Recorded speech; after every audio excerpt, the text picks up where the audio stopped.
লগতে প্ৰমোদ বৰকো ধিক্কাৰ দিছোঁ নিজৰ স্থিতি স্পষ্ট নকৰাৰ কাৰণে। মাইনৰিটি সম্প্ৰদায়ক মানে এটা ক্ৰিমিনেল সজোৱা হৈছে, এটা জিহাদী সজোৱা হৈছে। আজি দতমা সমষ্টিৰ গোসাইনিচিনা প্ৰাইমাৰীৰ উদ্যোগত প্ৰায় 56টা ঘৰ 56টা ফেমিলি আজি BPF কৰণ হ'ব। সিহঁতে BPF দলত জইন কৰিব। ইয়াৰ জৰিয়তে আমি এটা কথা নিশ্চিত, আগন্তুক ভৱিষ্যতে এই গোসাইনিচিনা সমষ্টিত যিটো গাঁৱত এই ক'ব গ'লে যিকেইটা ঘৰ বেলেগ দলত আছিল গোটেইখিনি আজি আমাৰ BPFত আহিলে।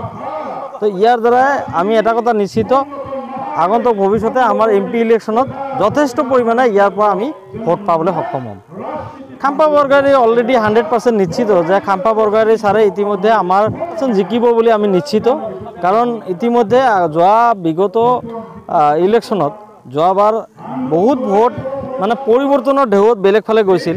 মানুহবিলাকে গম পালে পৰিৱৰ্তনৰ তেতা কেহা মিঠা টেঙা চব সোৱাদটো সিহঁতে ল'লে।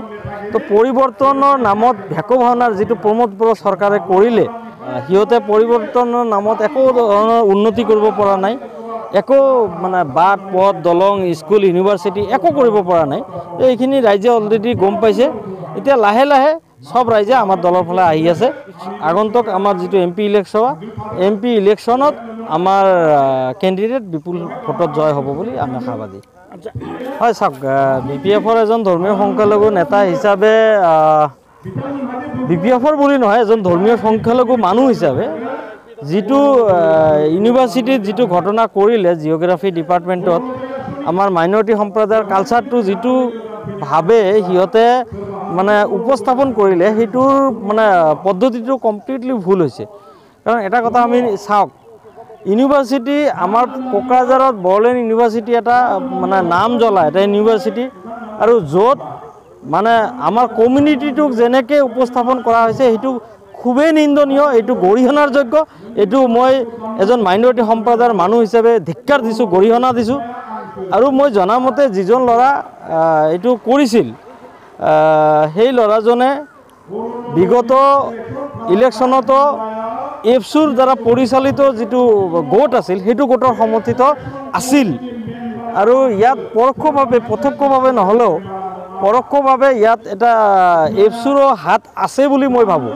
কাৰণ এফচুৰ যদি হাত নাথাকিলে হয়, সিহঁতে ইউনিভাৰ্চিটিত ইমান ডাঙৰ এটা ঘটনা হৈছে, বড়োলেণ্ড ইউনিভাৰ্চিটিত এফচু এটা এই অঞ্চলৰ এটা জাতীয় সংগঠন হিচাপে সিহঁতে নিশ্চয় আগবাঢ়ি আহি সিহঁতৰ এটা স্পষ্টীকৰণ দিব লাগিছিল।